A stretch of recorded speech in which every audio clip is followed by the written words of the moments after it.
Bonjour Robin Gervais. Bonjour. On s'était rencontrés dans une coopérative d'entrepreneurs. Depuis, vous vous êtes retrouvés au cœur de la campagne des municipales. Vous pouvez revenir sur l'initiative que vous aviez lancée? L'initiative que j'avais... Vous êtes paysagiste, c'est ça? Moi, je suis paysagiste. Ça fait 1 an que je suis à mon compte. Et les 6 premiers mois de l'année 2025, j'ai essayé de trouver un moyen de faire la promotion de mon activité à travers les réseaux sociaux.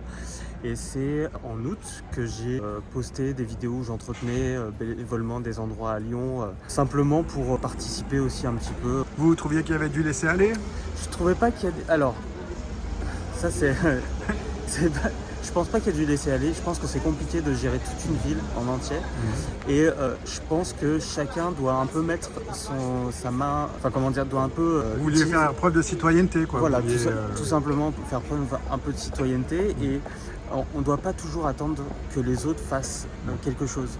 Je pense que parfois on peut juste le faire parce qu'on a des capacités. Moi je suis paysagiste, j'utilise mes capacités pour entretenir un peu plus la ville. Moi ce que j'avais vu, c'est surtout sur la première vidéo que j'avais prise à la place des tapis, c'est que c'est une place où il y a beaucoup d'enfants qui jouent par exemple, et il y avait ces escaliers qui étaient pas entretenus, donc des bouts de verre, des paquets de clopes, des trucs comme ça, et je me suis dit que c'était pas mal peut-être de juste débroussailler cet endroit, enlever les bouts de verre, enlever les détritus pour que autant les enfants puissent jouer tranquillement que les commerçants à côté puissent avoir un espace quand même relativement propre pour accueillir les clients tout simplement. Vous avez suscité du buzz à ce moment-là? Vous avez eu pas mal de retours sur les réseaux sociaux?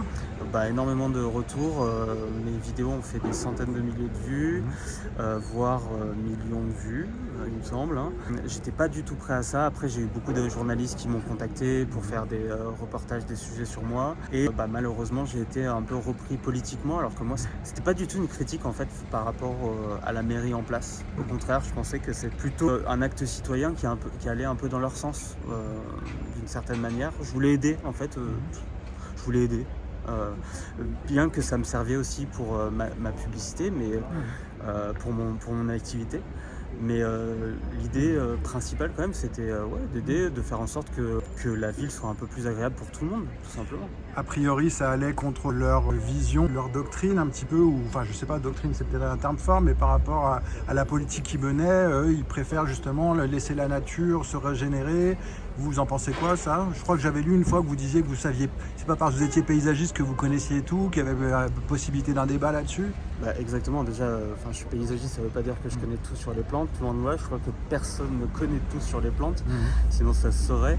Mais j'estime que dans une ville, en effet, il y a de la place pour la végétation, à certains endroits, mais c'est vrai qu'il y a un truc chez l'humain, je pense, où la vision de quelque chose qui est peut-être un peu moins entretenu favorise des actions qui sont pas très citoyennes, comme jeter des détritus ou ne pas vraiment, ne pas respecter ce qui est présent ici, quoi. Donc je pense qu'il y a un entre-deux. Il y a en effet des endroits où on peut laisser la végétation parce qu'elle empêche peut-être pas le passage, ou qu'on dit qu'elle est là, mais il y a certains endroits où si ça prend la moitié du trottoir et qu'on ne peut pas passer avec les poussettes, on ne peut pas passer avec les fauteuils roulants par exemple, on a du mal à passer parce qu'on est une personne âgée ou peu importe, là je pense que c'est important d'intervenir. Donc moi c'était plus ces endroits-là que j'essayais de favoriser dans mes vidéos.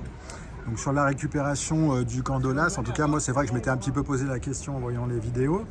Comment ça s'est passé? Après en plus vous avez fait un interview avec Jean-Michel Aulas, du coup vous l'avez contacté, vous pouvez revenir un petit peu dessus? Ouais, bien sûr. Alors c'est vrai que j'étais beaucoup récupéré par le camp adverse des écolos. Moi je voulais absolument pas me politiser, bien que en fait moi j'avais cette idée de podcast depuis longtemps qui me trottait dans la tête, et j'ai vu une opportunité pour moi de faire monter mon podcast rapidement en interviewant... Pour promouvoir votre activité. Alors c'est pas pour promouvoir mon activité, c'est plus pour... je trouvais pas de podcast qui parlait de paysage, ou en tout cas de ce que les gens qui font partie du paysage en fait.